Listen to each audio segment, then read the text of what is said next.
Psalm 61. Hear my cry, O God. Listen to my prayer. From the ends of the earth I call to you. I call as my heart grows faint. Lead me to the rock that is higher than I, for you have been my refuge, a strong tower against the foe. I long to dwell in your tent forever, and take refuge in the shelter of your wings. For you, God, have heard my vows. You have given me the heritage of those who fear your name.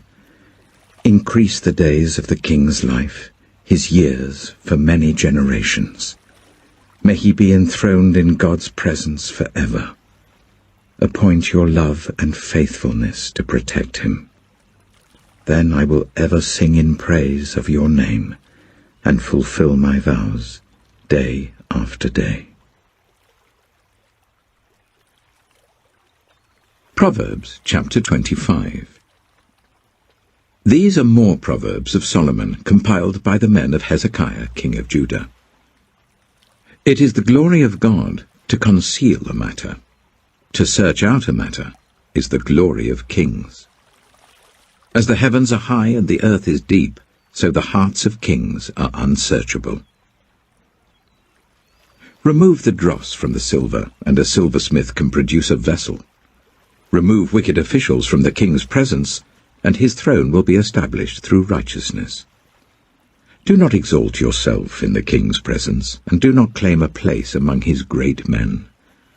It is better for him to say to you, "Come up here," than for him to humiliate you before his nobles. What you have seen with your eyes, do not bring hastily to court. For what will you do in the end if your neighbor puts you to shame? If you take your neighbor to court, do not betray another's confidence, or the one who hears it may shame you, and the charge against you will stand.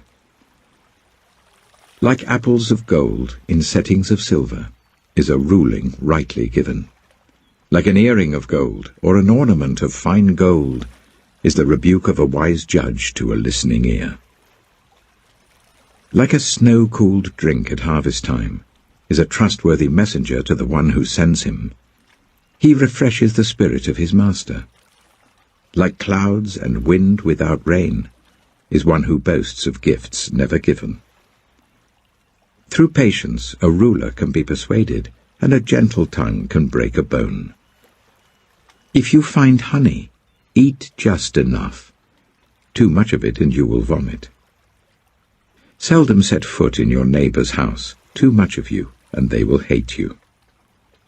Like a club or a sword or a sharp arrow is one who gives false testimony against a neighbor. Like a broken tooth or a lame foot is reliance on the unfaithful in a time of trouble. Like one who takes away a garment on a cold day, or like vinegar poured on a wound, is one who sings songs to a heavy heart. If your enemy is hungry, give him food to eat. If he is thirsty, give him water to drink. In doing this, you will heap burning coals on his head, and the Lord will reward you.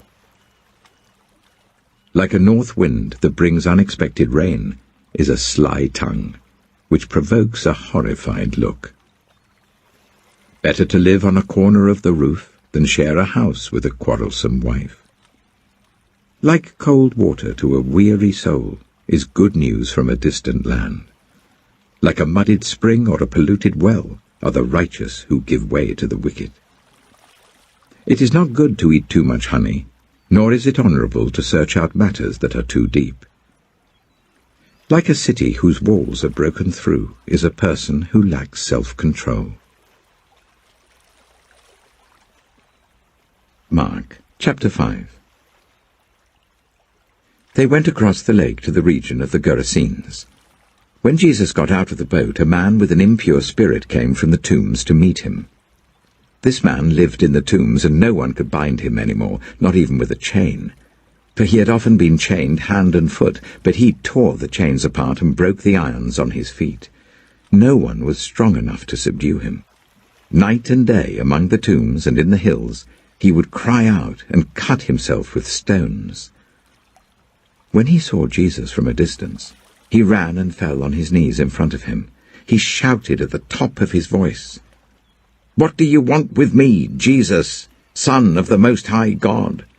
In God's name, don't torture me." For Jesus had said to him, "Come out of this man, you impure spirit." Then Jesus asked him, "What is your name?" "My name is Legion," he replied, "for we are many." And he begged Jesus again and again not to send them out of the area. A large herd of pigs was feeding on the nearby hillside. The demons begged Jesus, "Send us among the pigs. Allow us to go into them." He gave them permission, and the impure spirits came out and went into the pigs. The herd, about 2,000 in number, rushed down the steep bank into the lake and were drowned. Those tending the pigs ran off and reported this in the town and the countryside. And the people went out to see what had happened. When they came to Jesus, they saw the man who had been possessed by the legion of demons sitting there, dressed, and in his right mind. And they were afraid. Those who had seen it told the people what had happened to the demon-possessed man, and told about the pigs as well. Then the people began to plead with Jesus to leave their region. As Jesus was getting into the boat, the man who had been demon-possessed begged to go with him. Jesus did not let him, but said, "Go home to your own people, and tell them how much the Lord has done for you, and how he has had mercy on you." So the man went away, and began to tell in the Decapolis how much Jesus had done for him, and all the people were amazed. When Jesus had again crossed over by boat to the other side of the lake, a large crowd gathered round him while he was by the lake. Then one of the synagogue leaders, named Jairus, came, and when he saw Jesus, he fell at his feet. He pleaded earnestly with him, "My little daughter is dying. Please come and put your hands on her, so that she will be healed and live." So Jesus went with him. A large crowd followed and pressed round him. And a woman was there who had been subject to bleeding for 12 years. She had suffered a great deal under the care of many doctors and had spent all she had, yet instead of getting better, she grew worse. When she heard about Jesus, she came up behind him in the crowd and touched his cloak, because she thought, "If I just touch his clothes, I will be healed." Immediately, her bleeding stopped, and she felt in her body that she was freed from her suffering. At once, Jesus realized that power had gone out from him. He turned round in the crowd and asked, "Who touched my clothes?" "You see the people crowding against you," his disciples answered, "and yet you can ask, 'Who touched me?'"